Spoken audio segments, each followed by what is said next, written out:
Bonjour à tous, bienvenue à ce troisième webinaire Interasso. Donc, côté technique, le webinaire est enregistré. L'enregistrement sera disponible sur nos plateformes respectives Anstia, XIR, Cum. Et vous pouvez interagir dans le chat à tout moment. Donc, on va passer au slide suivant. Donc, on va rappeler le contexte de ces webinaires. Donc, à l'origine de ces webinaires et avant la crise que nous traversons, les trois associations avaient pour but de faire un hackathon sur les métiers. Il y a eu une réunion au ministère sur ce sujet qui était très partant pour qu'on organise ce hackathon. On devait le faire à l'automne 2020, mais entre-temps, la crise a bloqué cet engouement.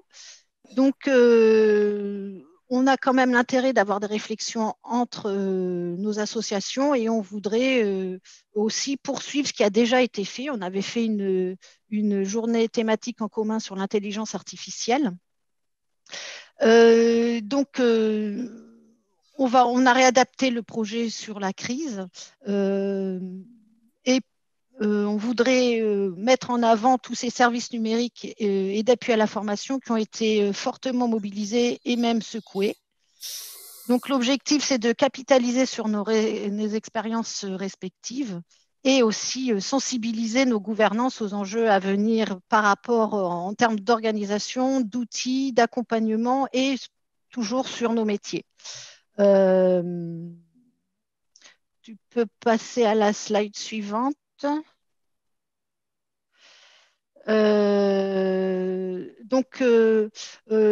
On a déjà procédé à 2 webinaires auxquels vous avez été très assidus.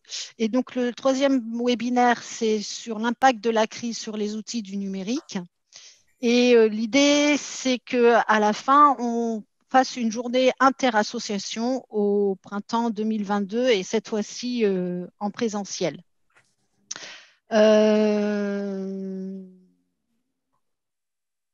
Donc, pour ce faire, on va se présenter, chaque association va se présenter.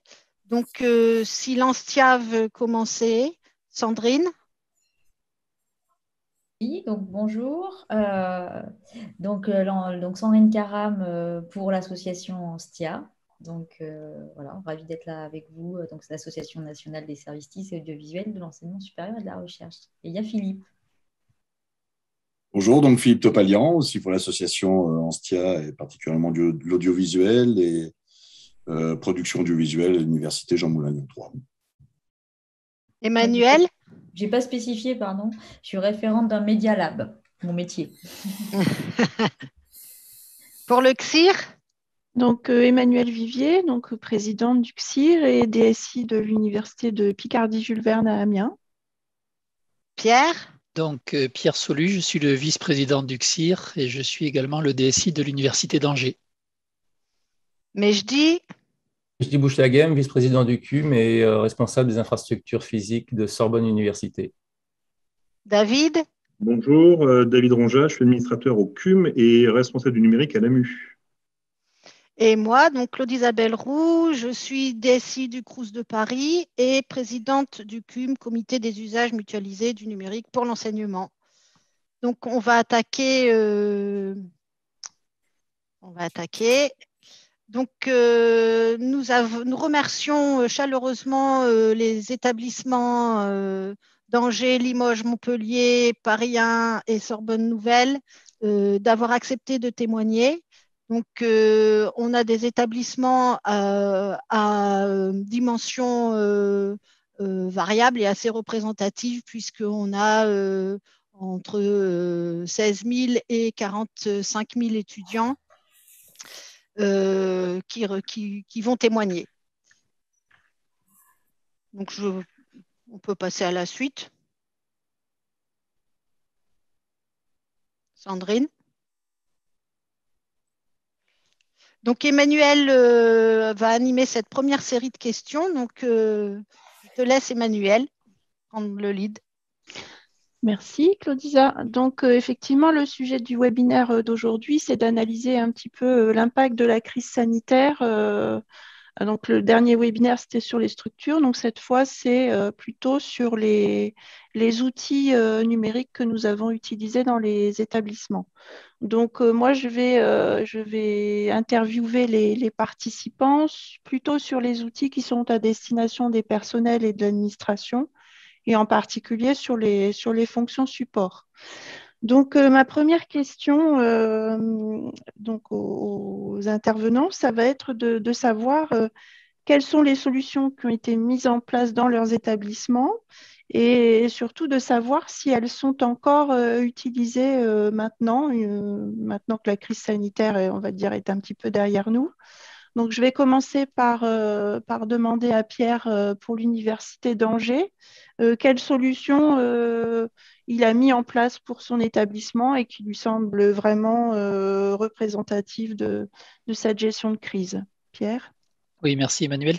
Effectivement, donc à Angers, comme dans beaucoup d'établissements, on a mis en place de nombreux outils, mais effectivement, pour se concentrer sur un outil particulièrement important, à Angers, c'est l'acquisition et la mise en place d'ordinateurs portables pour une grande partie des personnels administratifs. Précédemment, il y avait beaucoup d'ordinateurs fixes qu'on a remplacés par des postes flex, donc de manière à ce que les personnels puissent travailler donc à distance pendant le confinement. Donc, on a acquis ces ordinateurs en plusieurs vagues. Et donc, ça continue à être déployé en ce moment. Tout à fait, c'est un projet qui a été initié et qui continue au cours du temps, parce que c'est un parc important. Et les personnels, effectivement, au début avaient des prêts et ensuite ont eu des ordinateurs qui leur ont été attribués définitivement et qui continuent à utiliser. Donc, à la fois pour les personnels administratifs et enseignants, hein? Tout à fait, pour les personnels administratifs dans un premier temps et ensuite pour les personnels enseignants. Donc, on a réalisé 2 enquêtes à destination de ces 2 types de publics qui ont pu effectivement faire remonter leur situation et leurs besoins par rapport à des nouveaux outils avec des ordinateurs portables, des écrans d'appoint dans certains cas et des casques audio de manière à pouvoir effectuer des visioconférences avec un niveau sonore de qualité. D'accord, merci Pierre. Jean-Marc, je vais te poser la même question. Oui, mais pour compléter effectivement ce qu'indiquait Pierre, on a également eu beaucoup de fournitures de PC portables. On a même pris la décision de remplacer au fil du remplacement les PC fixes par des portables pour effectivement être prêt en cas de nouvelles situations problématiques au télétravail pour tous les personnels. Et puis il y a un outil emblématique qu'on a déployé, c'est le parapheur électronique, e-signature, qui permet de dématérialiser en fait la signature des documents administratifs en s'appuyant sur la solution e-signature qui a été développée par l'université de Rouen. Et donc on est en train d'acquérir les certificats pour être tout à fait conforme aux différents niveaux de signature normalisés. Voilà. Donc c'est subsignature, hein, Jean-Marc, c'est bien ça? Et subsignature, oui, tout Oui, à fait. c'est ça. Et donc vous l'utilisez toujours aujourd'hui? Absolument, absolument. Ça se déploie sans qu'il y ait eu de communication particulière. Tout le monde y trouve un intérêt, que ce soit pour la signature des congés ou la signature des actes administratifs. D'accord, très bien. Merci Jean-Marc. Christophe, de ton côté à Paris 3? Donc, la seconde nouvelle, un peu comme Angers, on a renforcé le côté matériel, donc un premier achat de 50 PC portables dès janvier. Bien sûr, ça n'a pas suffi. On a réquisitionné l'ensemble des PC portables qui traînaient de l'université. Ils ont été configurés, prêtés aux agents et aussi au personnel enseignant. Puis, on a reçu une deuxième vague de PC en juin 2020. Et puis, maintenant, c'est instauré régulièrement puisque ça nous a permis de faire un coup d'accélérateur sur le télétravail. Et on équipe, comme nos collègues, l'ensemble des personnels avec un pack télétravail, ordinateur, portable, clavier, souris, écran, câble de sécurité et bien sûr le casque. D'accord. Et vous équipez éventuellement aussi les enseignants?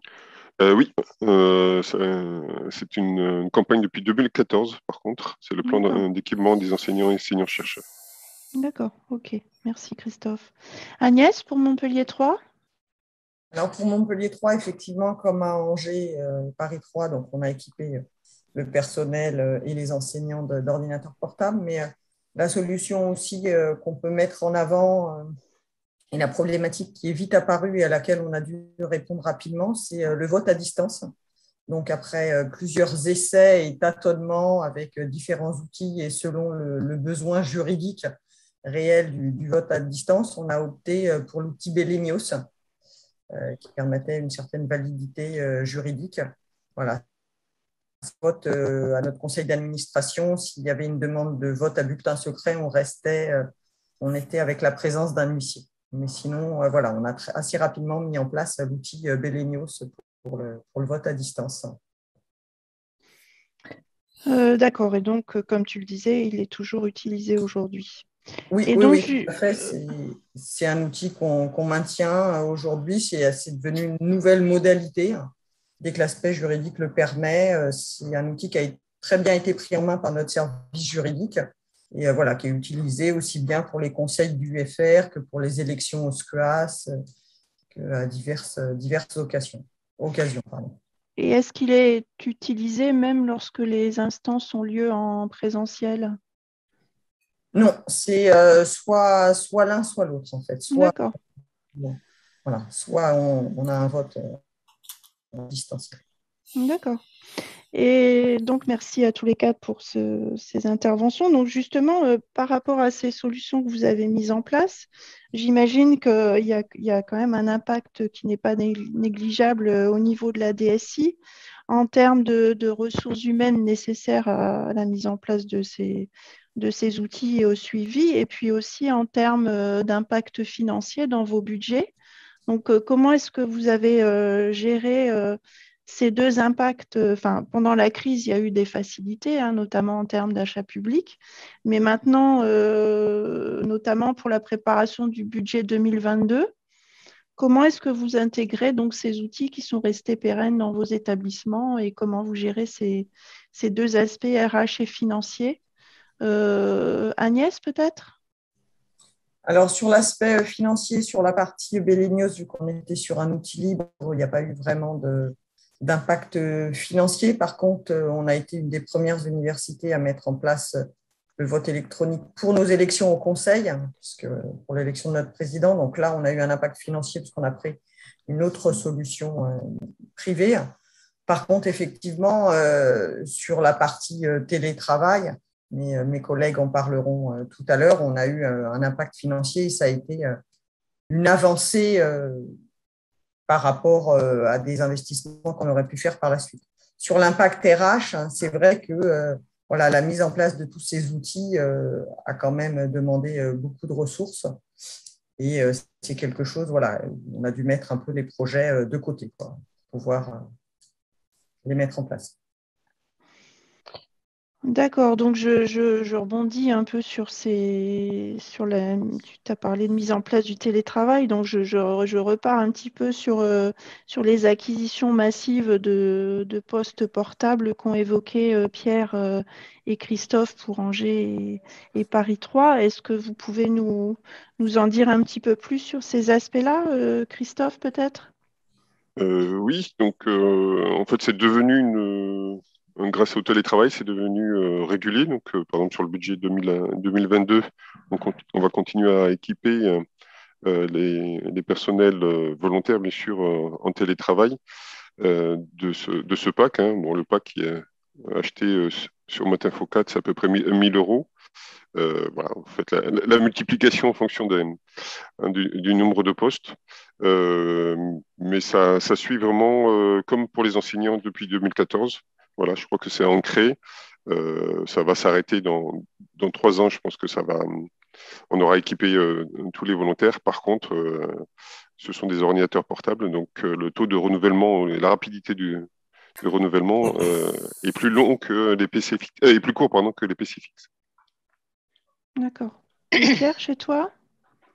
Alors, tout à fait, pour Angers, c'est un petit peu le même fonctionnement. Effectivement, la bascule vers des ordinateurs portables pour l'ensemble des personnels, c'est quelque chose qui a été déclenché pendant le confinement et qui aujourd'hui devient pérenne parce qu'effectivement, la gouvernance de l'université a décidé de passer d'un télétravail de manière expérimentale à un télétravail offert à l'ensemble des personnels. Et il est clair qu'aujourd'hui, il y a un nombre d'agents de l'université qui souhaitent passer en télétravail qui a très, très fortement augmenté. Et donc, du coup, effectivement, aujourd'hui, l'ordinateur classique d'un personnel, qu'il soit administratif ou enseignant, ça devient le poste flex, c'est le nom qu'on a donné ici, pour l'ordinateur portable, effectivement, qui peut être utilisé au bureau avec un écran, une station d'accueil, etc. Et puis à son domicile en cas de télétravail. Donc ça devient le poste classique. Et par contre, les postes fixes ont été redistribués dans des usages qui étaient compatibles. Merci Pierre. Et donc Jean-Marc, tu nous as parlé du parapheur électronique. Dans la mesure où vous avez choisi subsignature, je ne pense pas qu'il y ait d'impact financier réellement. En revanche, sur le volet RH peut-être. Oui, il n'y a pas d'impact financier en termes de coût de licence. Néanmoins, c'est effectivement une charge pour le mettre en place, pour l'intégrer au système d'information, pour accompagner les utilisateurs, parce qu'il y a toujours un petit peu de questions de formation. Donc, effectivement, c'est une réponse des équipes informatiques sur ces questions qui ont été très très sollicitées pendant la période. Il n'y a pas eu trop de, pardon, excuse-moi, il n'y a pas eu trop de résistance au changement justement de la part des utilisateurs? Non, parce que sur cet outil-là, on l'a vraiment lancé à la limite sans aucune communication. Et en fait, il y a eu une adhésion assez rapide par commodité. Les utilisateurs trouvaient ça tout à fait pratique. Hein, et aujourd'hui, on s'aperçoit que ça remplace de plus en plus le système des parapheurs physiques qui, à notre avis, a vocation à disparaître à terme. D'accord, merci. Donc j'ai une dernière question. Alors je vais vous demander d'être ultra rapide sur cette dernière question.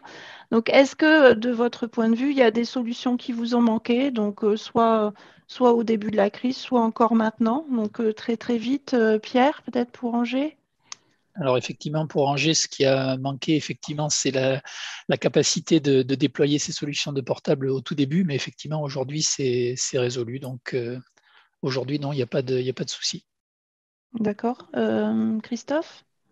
Moi, c'est le report d'appel de la téléphonie sur IP sur nos postes fixes sur ordinateur, puisque du coup, on a raté quelques appels et on le met en place depuis quelques mois. D'accord. Jean-Marc? C'est d'avoir eu besoin de recourir très rapidement à des outils de visioconf comme Zoom, parce que les outils qu'on utilisait, l'outil de Renavision, de Renater, ne suffisait pas. Hein, donc ça a été... Voilà. Oui, en début de crise surtout, oui. Et donc, Agnès? très rapidement, on a pris une licence site pour Zoom, pour l'ensemble des personnels étudiants. Comme la plupart d'entre nous. Et toi, Agnès? Alors, un peu comme Christophe, c'est vraiment la partie téléphonie qui nous a manqué. Alors, bon, on s'est organisé avec le téléphone personnel et on a distribué aussi beaucoup de téléphones portables au personnel. Voilà, et maintenant, on est en train de résoudre ce problème par la mise en place d'un outil de softphone dans le cadre du télétravail. Mais c'est un peu ce qui nous a vraiment manqué sur toute la première partie de la crise. D'accord. Merci à tous les quatre. Je vais passer la parole à David pour les aspects plus liés à la pédagogie. Merci Emmanuel. Écoutez, on va poursuivre dans la même logique de questions. Ça va être le même mécanisme de questionnement, mais on va un peu changer d'usager. On va aller cibler les étudiants et les enseignants. On va commencer, si vous voulez bien, par un sujet autour des outils un peu emblématiques, les principaux outils que vous avez mis en place pendant la crise et qui ont perduré après la crise. Ça va être la première partie de nos questions. Donc, je vais d'abord passer la parole à Sandrine sur ce sujet, donc les outils mis en place en début de crise et que vous utilisez toujours actuellement. Oui, je te remercie, David. Alors, moi, je vais. Là, on ne t'entend pas, Sandrine. Problème de connexion avec Sandrine, je pense. C'est pas alors, normal. Vas-y, on t'entend. Là, vous m'entendez? oui. Ouais. Ah, désolée. Oui, je disais, je vais vraiment le faire avec ma casquette plutôt audiovisualiste mais je ne vais pas répondre pour les collègues de la DSI parce qu'il y a d'autres outils emblématiques au niveau de Limoges qui ont été mis en place, notamment beaucoup de choses au niveau de Big Blue Button. Donc, j'en parle quand même rapidement par rapport à l'enseignement. Mais du coup, on a vite été essoufflé pour la pédagogie par rapport à Big Blue Button sur un côté. Donc, on a vu que c'était très intéressant. Mais derrière, le fait de mettre en place tout un équipement audiovisuel dans les amphis, quand on a voulu passer, il y a eu une période où on a voulu passer en comodal. On se rappelle un peu de ce moment-là, où on devait d'ailleurs tous passer en comodal septembre-octobre dernier au niveau de la pédagogie. Donc, il y a eu pas mal de réflexions là-dessus. Et c'est là qu'a été déployé au niveau de l'Université de Limoges voilà, un projet sur l'hybridation. Notamment, on a plusieurs et sur les équipements mis en place, quoi. Donc, peut-être on rentrera dans le détail, mais notamment sur l'équipement d'amphi, une vingtaine d'amphi équipés avec un système Ubicast et un média serveur. Très bien, merci. Je vais passer la parole à Jean-Marc un peu sur ce sujet-là, justement autour des amphis virtuels ou des rendez-vous étudiants. Alors, effectivement, on était engagé avant la crise dans un projet de rénovation de tout ce qui est vidéoprojection dans les amphis. On s'était dit, on va peut-être compléter l'équipement avec de quoi mettre de la captation, c'est-à-dire à faire le pré-câblage pour la captation. Et puis, on avait mis ça un peu de côté et on a donc, dès que la crise a commencé, à marche forcée, lancer l'équipement des amphis en captation et en équipement de streaming au niveau audio et vidéo. Et on avait eu la chance en fait d'anticiper aussi le choix d'une solution de distribution et de stockage. On avait auparavant lancé un appel d'offres donc pour cela, et on avait retenu la solution Panopto. Donc on a mis ça en place vraiment très rapidement. Donc un système de captation à base de caméras IP et d'équipements de streaming Epiphan, connecté et intégré au SI, donc pour toute la partie gestion également sur Moodle, et une distribution en fait sur la plateforme Panopto. Alors, on a eu des petites difficultés au début parce que on n'avait pas prévu qu'il fallait recueillir le consentement étudiant, le consentement des enseignants. Donc ça a été tout un travail au niveau du SI pour aller faire le lien avec les plannings et la demande de consentement des enseignants, et puis aussi pour adresser uniquement aux étudiants concernés les cours qui leur étaient concernants. Et voilà, tout ça a demandé beaucoup de travail et c'était effectivement important qu'on puisse faire travailler les techniciens du domaine audiovisuel avec effectivement les spécialistes ici, puisqu'il y avait une vraie intégration à mener. Voilà. Merci Jean-Marc. Pierre, tu peux compléter justement pour ta vision du côté de l'Université d'Angers? Tout à fait, oui. Donc au niveau d'Angers, effectivement, on a utilisé le même outil que Jean-Marc, c'est-à-dire qu'on avait fait le choix d'utiliser le produit Panopto qu'on avait lancé un petit peu en amont. Et là, effectivement, avec le confinement, l'usage de cet outil a été totalement massifié. On a accompagné effectivement aussi avec des outils permettant à l'ensemble des enseignants de basculer sur cet outil. Et on a racheté aussi des licences pour pouvoir avoir des nombres d'heures de consultation suffisants pour cet usage massif. Le deuxième aspect qui a été important aussi chez nous, c'est l'aspect Moodle, c'est-à-dire que nous utilisions un Moodle depuis de nombreuses années, mais sur une infrastructure qui était suffisante à l'époque. Et bien évidemment, quand on a dû basculer en totalité sur cet outil, l'infrastructure n'était pas suffisante. Donc on a dans un premier temps essayé de gonfler les serveurs, etc., la puissance. mais ce n'était pas suffisant. Et donc, du coup, on a dû mettre en place rapidement un outil de répartition de charges que certaines universités utilisaient, mais que nous, on n'avait pas pris le temps de mettre en place. Et donc, du coup, on a déployé cette solution de répartition de charges qui nous a permis d'absorber tout l'usage Moodle qui était utile pour ce basculement. Et donc, aujourd'hui, c'est une solution qui marche très bien, les usagers sont satisfaits, et donc, ça fonctionne très bien. Merci Pierre. Je vais passer, si vous voulez bien, la parole à Christophe qui va apporter quelques compléments sur ce sujet. Oui, alors comme tout le monde, la plateforme Moodle, on l'a upgradée entre janvier et mi-mars. C'est un peu l'expérience aussi des blocages que nous avons eus en 2018 de l'université, comme certaines autres universités. Donc, répartition de charges ou load balancing. Et puis, on avait à peu près 20 000 utilisateurs. Et tous les cours TD, exercices et bien sûr les examens de fin d'année se sont déroulés sur cette plateforme.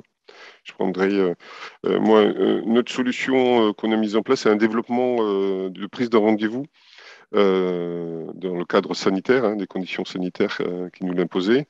Le succès a été immédiat et assez massif, puisque c'est utilisé maintenant dans toutes les composantes, départements et services de l'université. Et son utilisation est étendue maintenant aux inscriptions, aux ateliers à destination toujours des étudiants. Donc, c'est plutôt un rendez-vous en groupe, mais avec un nombre limité de places. Merci Christophe. Alors là, on a vu effectivement cette massification de tout ce qui était cours en ligne, mais pour pouvoir suivre des cours en ligne, il faut pouvoir se connecter. Donc, Agnès, tu peux nous apporter des précisions sur ce sujet, s'il te plaît? Oui, bien sûr.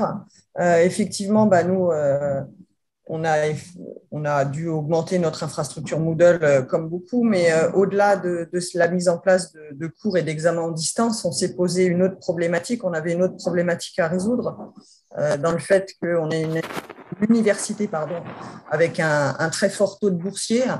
Et suite à des enquêtes, on a très rapidement fait des enquêtes auprès de nos étudiants et on s'est rendu compte que la fracture numérique chez nos étudiants était réelle et que donc il fallait quand même avant tout répondre à cette problématique en même temps que permettre des cours à distance.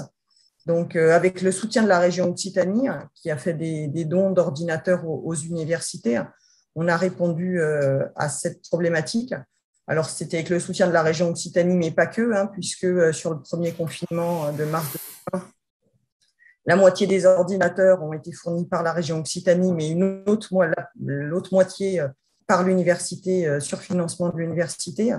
Et au-delà du prêt d'ordinateurs aux étudiants, on a été aussi prêté des clés 4G avec des forfaits, puisque parfois la fracture numérique ne consistait pas juste en je n'ai pas d'ordinateur, mais c'est je n'ai pas d'ordinateur et je n'ai pas non plus de connexion dans mon lieu de confinement ou à mon domicile. Donc effectivement, ça a été une grosse campagne qu'on a fait, puisque sur 2019-2020, donc sur le premier confinement, on a prêté quasiment 500 ordinateurs et plus de 150 clés 4G et 500 cartes SIM. Et c'est maintenant quelque chose que l'on continue. En 2020-2021, on a prêté plus de 1000 ordinateurs, 1100 ordinateurs, toujours un peu avec le soutien de la région. Et là, on continue encore cette année. Voilà. Et l'année dernière, la région aussi nous a aidé un peu sur les clés.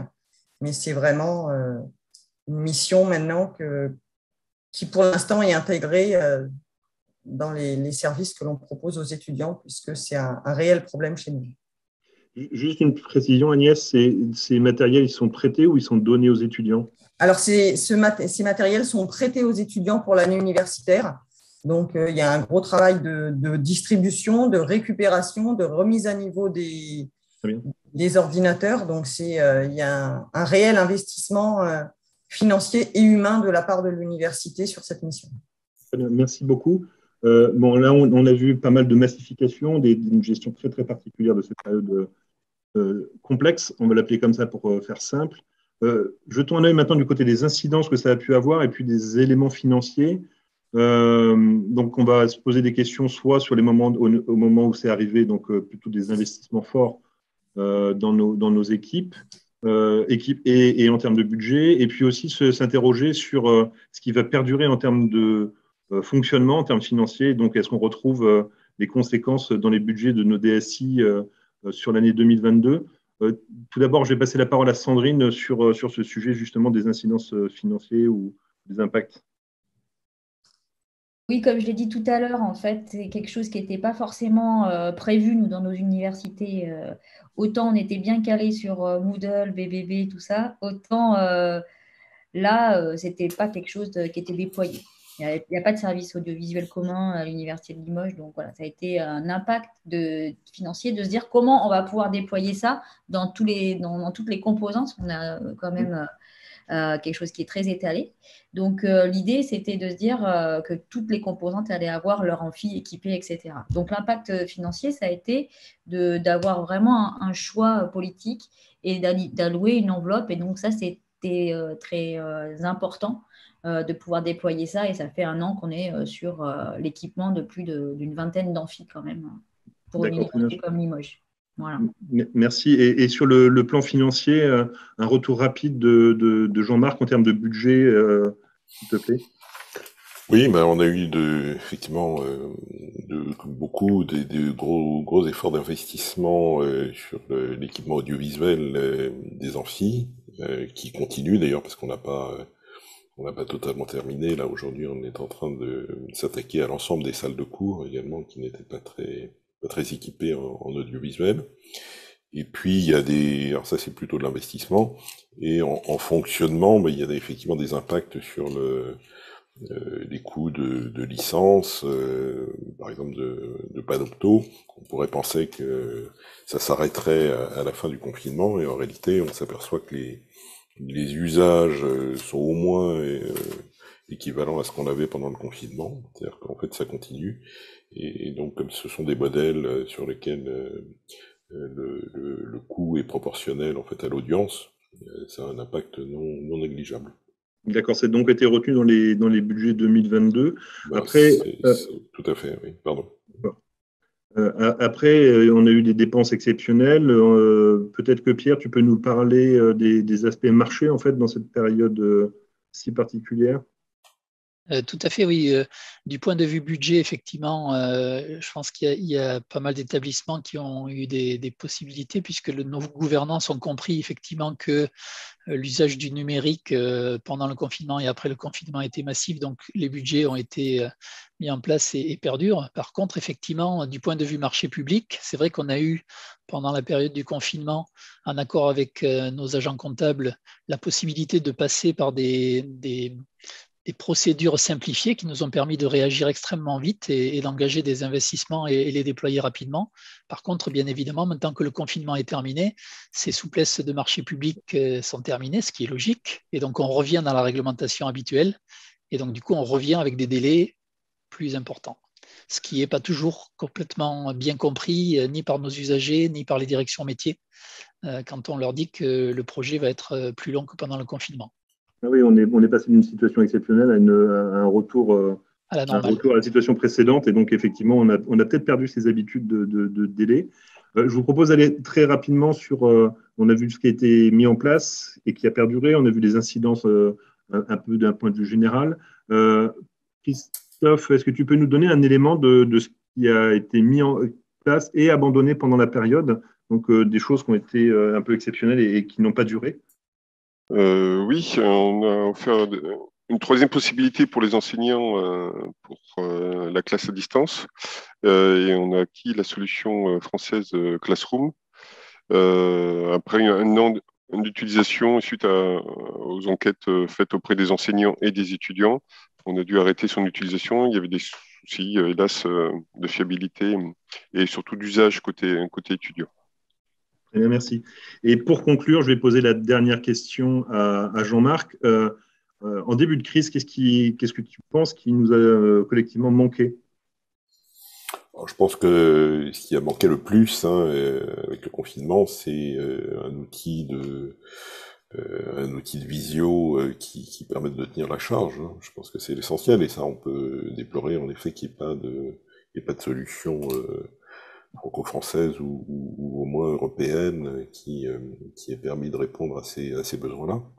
Donc, et d'une façon générale, je pense que c'est un sujet dont il faudrait qu'on se saisisse pour arriver à trouver des alternatives pérennes et efficaces sur ces sujets-là. Mais bon, en même temps, il y a des usages maintenant qui sont intégrés et ça sera certainement compliqué de faire bouger les lignes avec des niveaux de service qui sont bien importants aujourd'hui et auxquels les utilisateurs ont tout à fait adhéré. Eh bien, je vous remercie tous les 5. Je vais vous proposer de passer la parole à Sandrine qui va parler des outils transverses. Merci. Merci David. Oui, on va enchaîner donc toujours dans le même principe. Voilà, les outils transverses, qu'est-ce que ça veut dire? Ça veut dire au niveau des personnels, des enseignants, des étudiants. Donc pour aller vite, parce que le temps va commencer à couler, on parle d'outils transverses. Pierre, peux-tu nous en donner un exemple par chez vous, justement? Alors, tout à fait, oui, effectivement, on a mis en place plusieurs outils, mais celui qui a été le plus important à l'Université d'Angers, c'est la partie VPN. Nous avions effectivement déjà une solution de VPN qui était déployée, mais qui, en termes de puissance et de nombre d'accès simultanés, n'était pas suffisant. Donc, on a dû le doubler très rapidement. Et donc, ça a permis effectivement d'offrir ce service à tous les gens qui sont passés en travail à distance de manière massive. Donc voilà, c'était quelque chose qui était déjà en place, mais que vous avez mis de manière un peu plus pérenne. Et du coup, Agnès, par rapport à ce que vous disiez tout à l'heure, par rapport au rendez-vous, est-ce que ça a servi aussi en transverse? Alors oui, c'est Christophe qui en parlait tout à l'heure. Non, mais effectivement, c'est parce que nous aussi, la période nous a permis, en fait, on avait déjà une application de rendez-vous, mais qui était limitée à la scolarité et aux étudiants. Donc, c'est pour ça que j'en avais pas parlé avant. Mais au niveau des outils transverses, effectivement, pendant la période, on a complètement refondu et amélioré notre application de rendez-vous qui maintenant est devenue complètement transverse. D'où l'apparition dans cette partie. Oui, je me disais, il y avait bien quelque chose quand même. On a complètement généralisé notre outil de rendez-vous qui maintenant est dédié au personnel, aux étudiants. Voilà, ça va être utilisé par le service social du SCUAS pour des activités. Voilà, pour les communes Noël, on l'utilise pour la vaccination du personnel ou des étudiants, pour le prêt d'ordinateur aux étudiants dont j'ai parlé. Voilà. Pour les rendez-vous à la salle de sport, c'est vraiment un outil qu'on a généralisé. Il avait été fait au départ pour la scolarité dans un objectif bien ciblé et maintenant, c'est vraiment une généralisation d'un outil qu'on a fait et qui a été accéléré par la crise, je dirais. Oui, disons que c'est un outil. Moi, je ne connais pas trop l'outil, moi, parce que ça m'a l'air intéressant. C'est un outil. Non, mais du coup, j'en profite. C'est un outil qui va permettre d'avoir de plus qu'un mail, d'avoir un rendez-vous dans un agenda. Donc, il y a quelque chose qui est mutualisé par rapport à des agendas partagés. On n'en a pas beaucoup parlé, mais tout ça, est-ce que quelqu'un a développé ce genre de système? Puisqu'on parle de rendez-vous, mais voilà, est-ce que tout ce qui était agenda, c'était déjà déployé chez vous de manière uniforme? Alors, nous, les agendas partagés étaient déjà déployés au niveau de notre solution de messagerie. Pas complètement utilisés massivement, mais voilà, ça a pu permettre un peu. Alors, notre application de rendez-vous n'est pas en lien direct avec les agendas partagés, mais effectivement, elle permet de prendre des rendez-vous sur des créneaux qu'on peut paramétrer en fonction, et ça met en fonction des différentes chaînes d'inscription. Voilà. Et sur les agendas partagés, nous, on l'utilise à travers notre outil de messagerie qui est Blue Directement. D'accord, merci. Du coup, Christophe, bon, c'est vrai que vous avez parlé de ça tout à l'heure, mais on pourrait axer sur des choses transverses à partir de la sécurité. Vous m'avez parlé de choses comme ça. Oui, tout à fait. Dans la suite du VPN, nous avons déployé la solution en français de protocole de bureau à distance, plus connu sous le terme de Remote Desktop Protocol, et on a utilisé Guacamole. En fait, c'est la possibilité pour les agents de se connecter à distance sur leur PC de bureau à partir de leur propre matériel, et notamment de leur ordinateur personnel. Tout cela en sécurité, sans que ça nous ramène des petits ou des gros virus informatiques. Ça, c'est bien. Ça évite beaucoup de choses. Est-ce que Jean-Marc, vous avez déployé quelque chose de transverse aussi Il y a, mis en place, il y a un outil qu'on utilisait à la DSI, qui est un outil de gestion de demande, GLPI, qu'on commence à généraliser maintenant dans tous les services. Donc pour la gestion des demandes et la déclaration d'incidents. Quand on s'aperçoit que la DRH en a un besoin, on s'aperçoit que certaines scolarités peuvent également y trouver un intérêt. Donc on commence à le déployer petit à petit sur l'ensemble de l'établissement, avec l'accompagnement qu'il faut. Quand on parle aussi d'outils transverses, on parle d'outils collaboratifs de travail. Est-ce que vous avez déployé des outils collaboratifs comme ça de travail Pierre, par exemple, vous êtes servi de quoi? Alors tout à fait, pour l'Université d'Angers, on avait fait le choix avant le confinement de souscrire à l'offre Microsoft Office 365. Et il est clair que pendant le confinement, c'est un outil qui a été utilisé massivement parce qu'effectivement, il répondait aux besoins, il était opérationnel rapidement et il tenait la charge. Donc du coup, aujourd'hui, un grand nombre de nos usagers utilisent la partie collaborative de cet outil. Avec les outils de travail en commun, les outils de visio avec l'outil Teams qui est intégré. Et c'est vrai qu'aujourd'hui, on a des retours très positifs sur ces aspects-là. Christophe, vous, sur Sorbonne, qu'est-ce que vous utilisez? Paris 3? Alors, côté Sorbonne Nouvelle, on a le concurrent depuis longtemps, depuis 2016. Mais comme l'a dit Agnès, on a vu une utilisation massive et intensive de ces outils collaboratifs qui étaient au début que la messagerie, un peu de chat.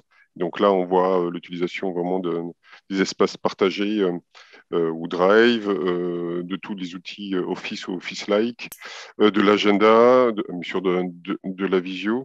Et pour enchaîner un jour sur le prochain webinaire, c'est vraiment la différence de maturité des agents et du personnel enseignant par rapport à ces outils qui a été très, très marquant. Voilà, ça sera pour la prochaine fois. Merci. Agnès, tu veux rajouter quelque chose là-dessus, justement? Alors, nous, au niveau des outils collaboratifs, on est resté sur des outils open source, puisqu'on est resté, on avait déjà, avant la crise, un espace cloud sur une base Nextcloud, donc avec une couche Only Office pour toute la partie édition collaborative. Donc, on est resté sur ces outils-là. Effectivement, on n'a pas d'outils intégrés. On a plusieurs outils. Voilà, on a des outils de visio d'un côté, l'espace cloud. On a des expérimentations de chat, mais qui n'ont pas été mis à grande échelle pour l'instant. Mais voilà, on essaye de rester le plus possible sur des outils open source. Et alors, du coup, l'usager dans tout ça, comment il se repère? Est-ce qu'il y a une de vos universités qui a créé un espace? Comment ça se passe avec tous ces outils? C'est une question qui peut être assez récurrente. Du coup, comment vous faites? Vous avez des services support? Parce qu'il y a beaucoup d'outils qui sont mis en place. Est-ce qu'il se connecte et puis il a tous ces outils? Comment ça se passe, Christophe, par exemple? Oui, tout à fait. On a un espace dédié en fonction du profil, que ce soit un étudiant, un enseignant, un personnel administratif ou des bibliothèques. Et il a une vue totale de tous les outils, donc de tous les services numériques auxquels il a accès. D'accord. Et ça, est-ce qu'il y a des choses qui ont été développées par rapport à ça ou c'était déjà mis en place chez vous, de manière générale, c'était déjà mis en place? Alors, c'était légèrement en place et ça a été vraiment, on va dire, professionnalisé et avec les bonnes icônes et les bons logos qui vont bien, ce qui permet aux usagers aussi de prendre l'outil, le bon outil tout de suite. Voilà, un agenda, on reconnaît l'icône tout de suite, agenda et ainsi de suite. Donc, les mêmes questions pour vous que sur les autres sujets. Est-ce qu'il y a eu des impacts financiers? Est-ce qu'il y a eu, est-ce que dans certains établissements, prenez la parole quand vous voulez. Pierre, par exemple? Est-ce qu'il y a eu des impacts financiers? Alors oui, tout à fait. Pour mettre en place l'ensemble de ces outils, il a fallu effectivement investir massivement. Tout à l'heure, on parlait de VPN, doubler la capacité, tout ce qui est effectivement souscription à des offres comme celle dont je parlais, Office 365. Il a fallu augmenter fortement le nombre de licences. Sur les outils Panopto également, on a un nombre d'heures qui a explosé, donc il est clair que les budgets nécessaires ont dû être augmentés fortement. C'est vrai que la gouvernance a répondu présent et rapidement, ce qui nous a permis de travailler dans de bonnes conditions. Et aujourd'hui, je pense que la sensibilisation de nos gouvernances à l'aspect impératif de l'utilisation numérique, elle est présente. Et donc, du coup, c'est vrai que quand on demande des budgets sur les années futures, on a une oreille attentive. Oui, merci Pierre. C'est ce que je me demandais, justement, Jean-Marc, est-ce que c'est des choses qui vont pouvoir être pérennisées chez vous, par exemple? C'est souhaitable. Parce qu'effectivement, il y a des coûts d'investissement qui ont été peut-être engagés sur cette année dernière et encore dans l'année actuelle. Mais en termes de fonctionnement, ça a un impact, comme le rappelait Pierre.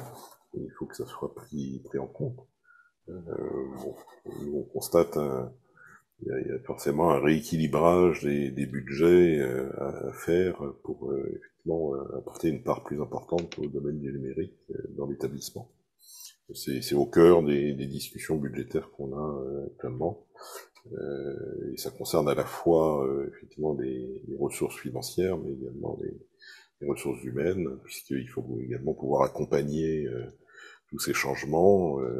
Et ça, c'est de l'interne, et c'est des ressources, c'est des ingénieurs pédagogiques, c'est du support, il y a un sujet également en termes de GPEC dont on se préoccupe, c'est tout le support de proximité qu'il faut apporter, notamment aux enseignants en amphi.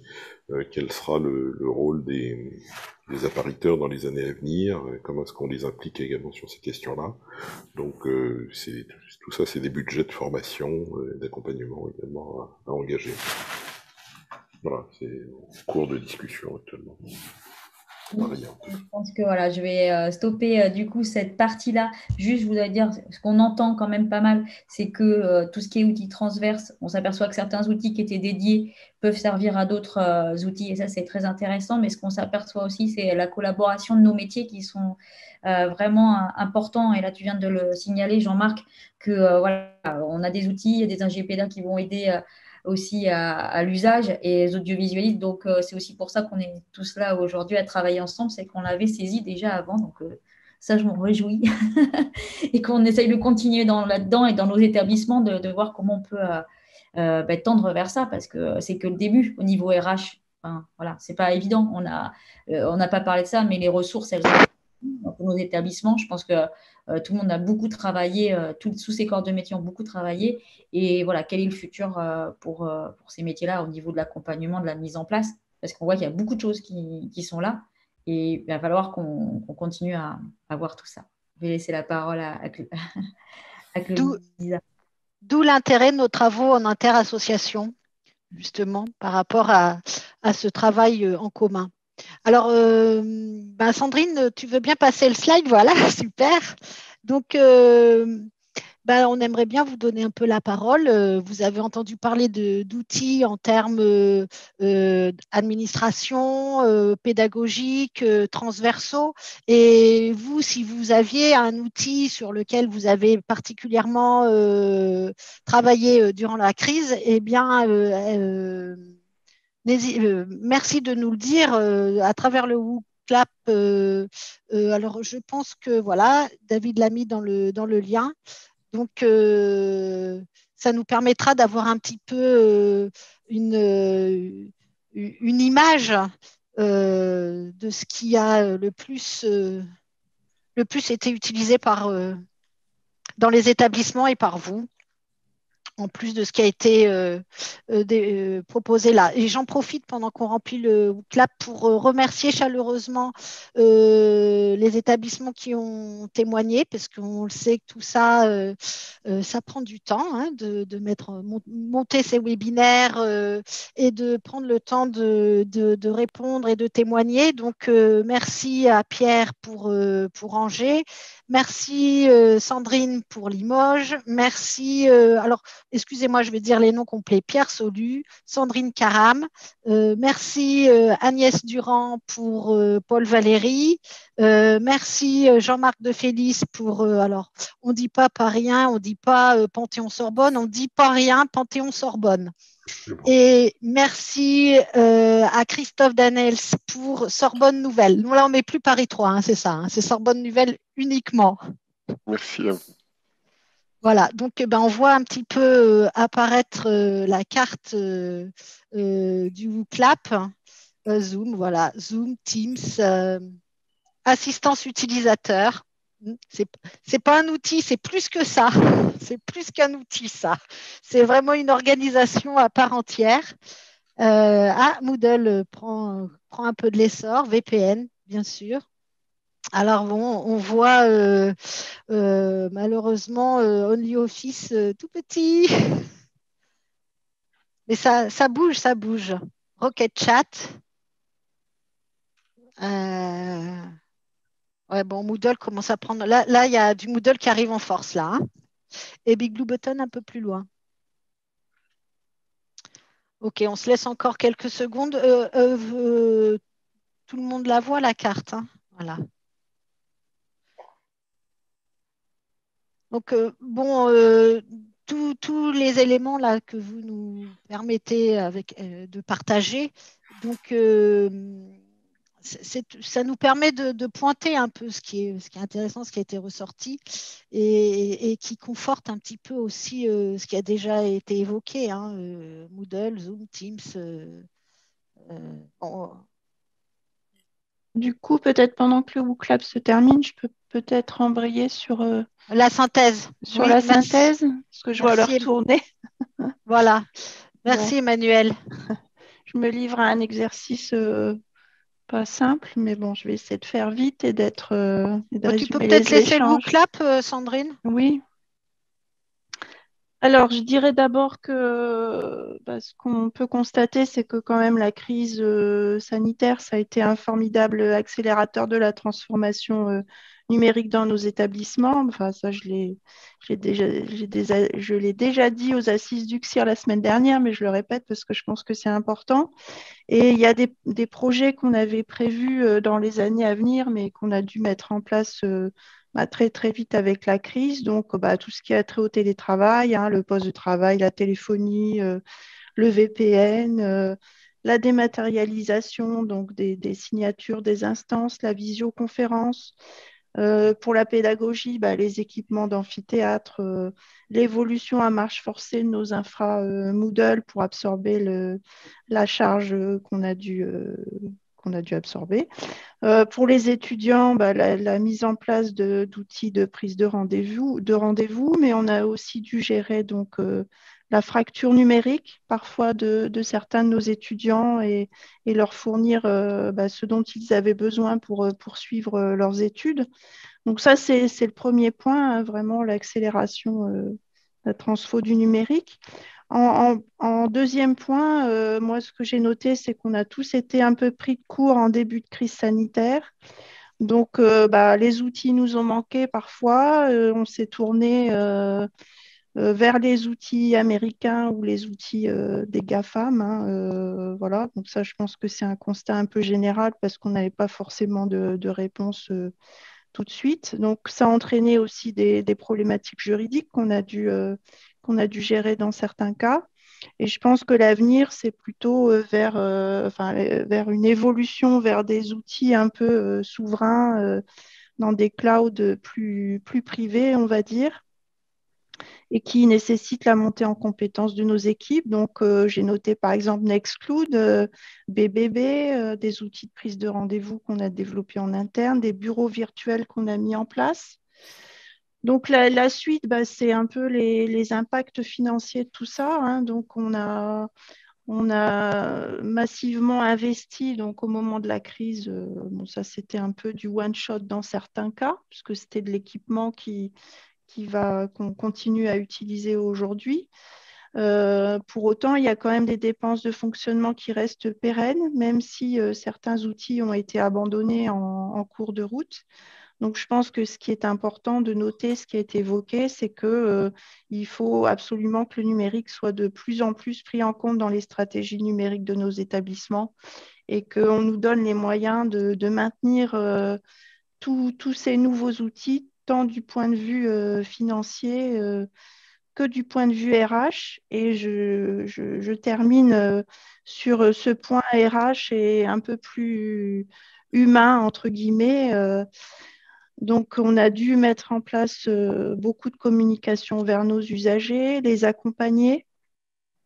Jean-Marc a parlé de gestion prévisionnelle des emplois et des compétences. Je pense que c'est un point très important qu'il faut noter aussi. Et puis, je terminerai en disant que trop de numérique tue le numérique.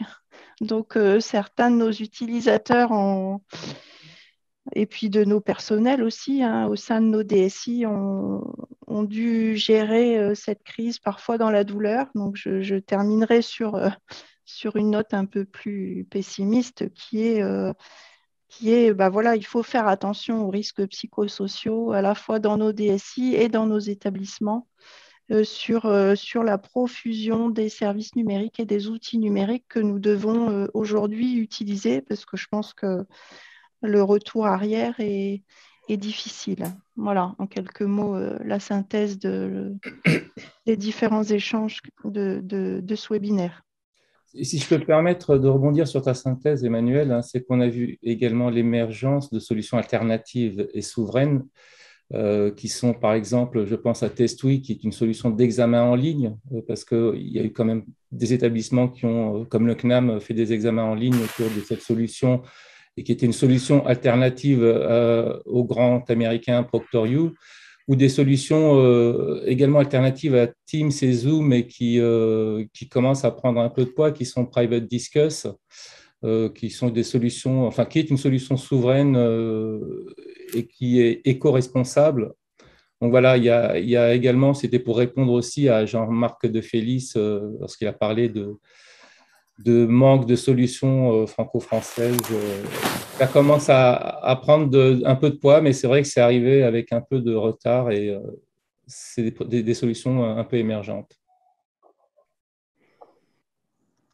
Ok, merci. Donc bon, alors si on voit le WooClap, bon, c'est quand même Moodle qui arrive en tête de tête, là, en tête de gondole. Bon, il y a un peu Zoom quand même et Teams. On va continuer pour terminer. Alors, on a encore une chose, on va encore vous solliciter une dernière fois. Toujours sur l'impact de la crise sur les outils. On a vu les outils, mais ce qui serait intéressant de savoir, c'est les usages prépondérants que vous en avez eu avec ces outils. Alors, il y a un exemple, bon, il pourrait y avoir eu les apéros avec Zoom. Mais donc, ça sera intéressant que vous répondiez au WooClap qui est dans le fil de discussion sur les outils et les usages que vous en avez eus. Donc, vous répondez par couple. Hein. Donc, oula, ça part pas vite. Zoom réunion.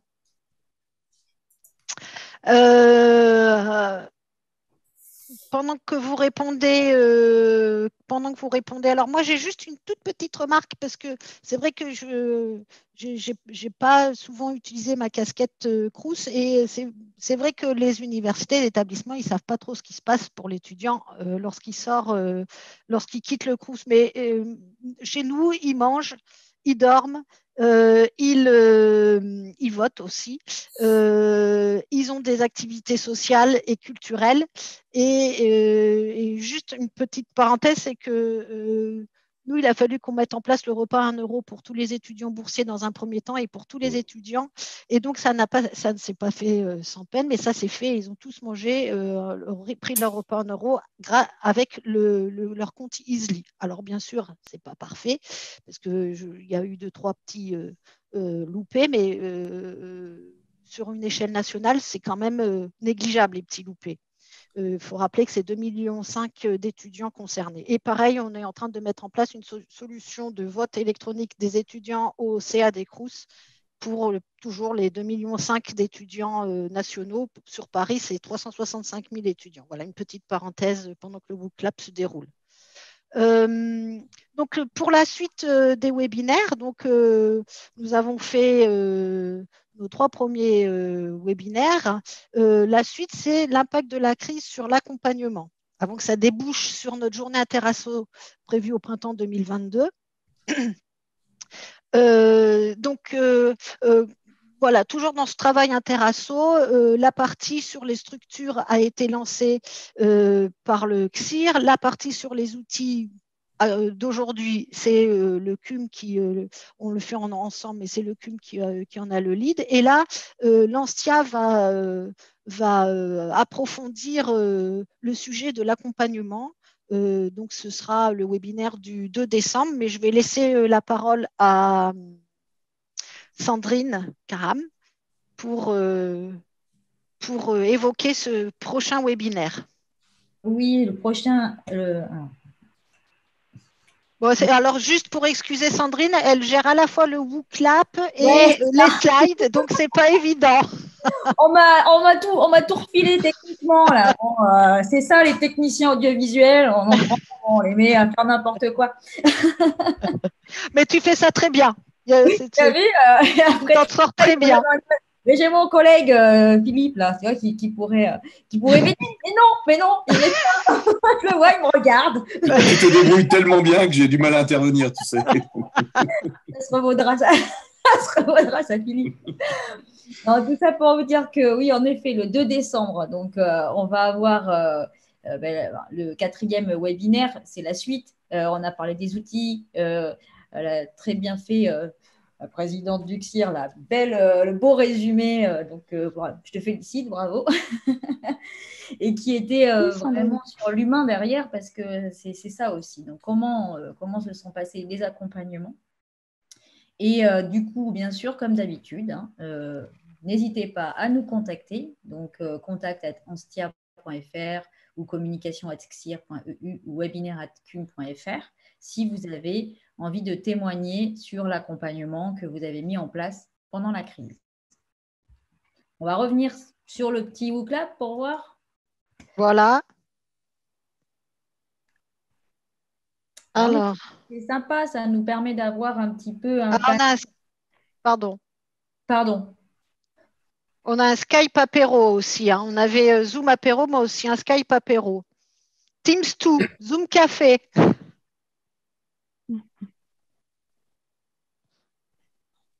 La Teams, quand même, ressort encore une fois du lot. Oh, il y a quand même travail au milieu. Hein. Ouais. Lui, il est tout seul. Hein. Travail, il est tout seul.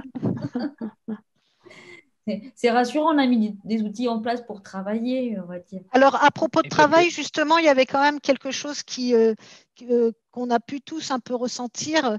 C'est cet aspect de non-étanchéité maintenant entre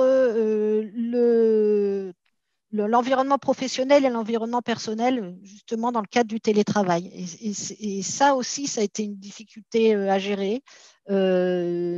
De dire, bon, bah là, maintenant, c'est bon, là, j'ai fini le travail, je suis maintenant dans ma sphère personnelle et privée. Et en ce qui me concerne, c'est vrai que ça a été un truc assez délicat, mais je sais que je ne suis pas la seule dans ce cas-là. Et effectivement. Tout à fait. C'est pour ça que je parlais des risques psychosociaux. Des risques psychosociaux, exactement. Faut quand même être vigilant.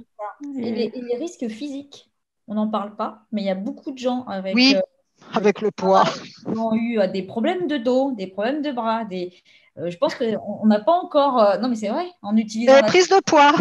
des prises de poids. Voilà. Et donc, d'où, je pense, une envie de revenir sur du présentiel aussi, mais en utilisant les outils. Donc ça, je pense qu'on a tous fait un pas en avant là-dessus. Maintenant, comment on va continuer et accompagner? C'est-à-dire, il ne s'agit pas de déployer comme nous à Limoges, nous sommes assez conséquentes pour faire qu'il y ait de la captation dans les amphis et avoir un média serveur, si derrière, il n'y a pas d'usage. Voilà. Et je pense que l'usage, il peut être aussi là où on ne l'attend pas, vous l'avez dit tout à l'heure sur le rendez-vous, à nous peut-être de provoquer certains usages, et notamment par rapport, nous, je parle pour Limoges, là, le média serveur, il va être utile aussi pour la captation de conférences et la valorisation. Et ça, c'est quelque chose qui n'était pas au départ prévu, c'était prévu pour la pédagogie. Et là, cet outil va servir notamment pour valoriser la recherche, les séminaires, etc. Donc, ça peut être intéressant. Okay. Et au niveau du travail, en fait, c'est toute une notion de dosage, c'est-à-dire effectivement tout ce qui est hybride ou alors une partie en télétravail et une partie en présentiel, parce qu'on n'était que en télétravail et en plus on a été surpris. Mais du coup, en rééquilibrant les choses, ça permet aussi justement de rééquilibrer sa vie professionnelle et personnelle. Pour terminer peut-être sur un aspect un peu plus optimiste que ce qu'a dit Emmanuel tout à l'heure, je crois qu'effectivement on est passé de peu ou pas de télétravail à un confinement massif et les deux solutions n'étaient pas bonnes. Voilà. Là on revient avec des groupes de travail qui ont fait des propositions, des organisations de télétravail raisonnables, on va dire, qui ont été déployées. C'est le cas à Angers à partir de septembre de cette année. Je pense que ça sera aussi à nos établissements, à nos chefs d'équipe et à nos agents de réfléchir ensemble pour trouver le juste milieu en termes de nombre de demi-journées de télétravail par semaine, en termes de quelles sont les tâches qu'on peut effectuer en télétravail et celles pour lesquelles on a besoin d'une relation en réel, et puis aussi quelles sont les organisations qu'on doit mettre en place de manière à suivre la santé de nos collaborateurs pour qu'effectivement, dès qu'il y a des difficultés, comme on en a évoqué certaines de vie professionnelle qui débordent trop sur la vie privée, on soit assez attentif pour essayer de surveiller et d'accompagner et de remettre dans le bon sens les collaborateurs qui parfois dérivent. Et on en a, je pense, dans nos équipes un petit peu à différents endroits. C'est à nous à essayer d'accompagner ces gens pour que ça se passe le mieux possible.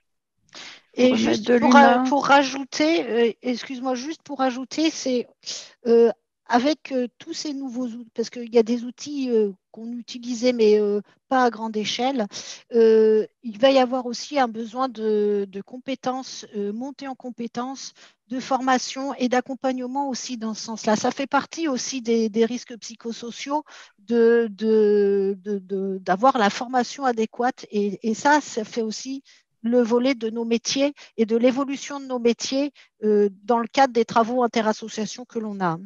Oui, et c'est Jean-Marc qui a parlé de GPEC. Je trouve que c'est vraiment un point très important à prendre en compte et remettre l'humain au centre de tout ça, quoi. On a fait plus de numérique que d'humain à une période donnée. Il faut qu'on inverse, la tendance, en tout cas qu'on replace l'humain à la place où il doit être. C'est très important. Hein. Si c'est pas nous qui nous organisons, c'est les outils qui nous organiseront. Et ça, c'est pas bon. Exactement, ouais. Il faut prendre la main et effectivement les problématiques de convergence d'un certain nombre de métiers. Hein. Quand on voit l'audiovisuel, l'informatique aujourd'hui, on peut plus considérer que c'est des domaines séparés. Donc il faut que les gens travaillent ensemble et il faut qu'il y ait des filières qui permettent de faire converger ces métiers, parce qu'aujourd'hui, c'est encore vu dans les différents référentiels comme des parcours différenciés, distincts, ouais. Et ça, c'est pas une bonne idée, à mon sens. C'est pour ça qu'on travaille en interasso. Voilà, exactement. Et c'est ce qu'on souhaite mettre en avant pour avoir aussi une action sur notre gouvernance au sein de nos établissements, mais pas que, aussi au sein de notre ministère. Voilà, je pense qu'on peut clore ce webinaire. On a dépassé que de 10 minutes, c'est bien. On vous remercie tous et toutes.